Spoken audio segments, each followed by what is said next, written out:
السلام علیکم۔ ادب اطفال کے سب دوستوں کو میرا سلام، جو بچوں کے لیے کام کرتے ہیں، بچوں کے لیے لکھتے ہیں۔ آج جیسا کہ آپ جانتے ہیں کہ پاکستان سمیت دنیا بھر میں بچوں کا عالمی دن منایا جا رہا ہے۔ 1954 سے اس دن کو منانے کا بنیادی مقصد یہ ہے کہ عالمی سطح پر بچوں کی تعلیم، صحت، تفریح اور ذہنی تربیت کے حوالے سے شعور اجاگر کیا جائے تاکہ یہ بچے مستقبل میں معاشرے کے مفید رکن بن سکیں۔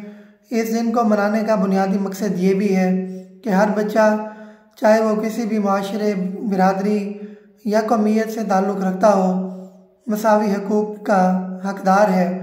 وطن عزیز پاکستان میں اس دن کی مناسبت سے سرکاری اور نجی سطح پر بہت سی تقریبات منعقد کی جاتی ہیں، لیکن افسوس یہ ہے کہ نہ تو یہاں بچوں کی جسمانی صحت قابل فخر ہے اور نہ ان کے حقوق سے متعلق سماجی آگاہی فراہم کی جاتی ہے۔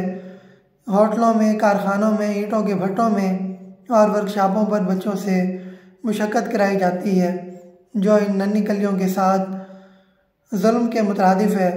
حکومت کو چائلڈ لیبر ایکٹ کے خلاف ورزی کرنے والوں کے خلاف سخت اقدامات اٹھانے ہوں گے، اور جو والدین کسی مجبوری کے سبب اپنے بچوں کو تعلیم نہیں دلوا سکتے یا معاشی مسائل کے سبب بچوں سے مشقت کروانے پر مجبور ہیں، حکومت کو ان بچوں پر خصوصی توجہ دینی چاہیے تاکہ وہ ملک و قوم کی ترقی میں اپنا بھرپور کردار ادا کر سکیں۔ اگر خوبصورت لفظوں میں بات کی جائے تو بچے جنت کا پھول ہوتے ہیں۔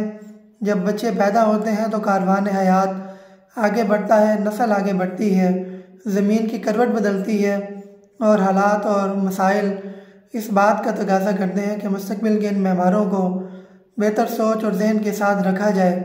لیکن یہ تبھی ممکن ہے کہ جب ہم اپنے بچوں کے ساتھ مخلص ہوں گے۔ یہ دستور زمانہ بھی ہے اور لافانی حقیقت بھی ہے کہ دنیا کے سبھی قوموں کا قیمتی اثاثہ بچے ہوا کرتے ہیں۔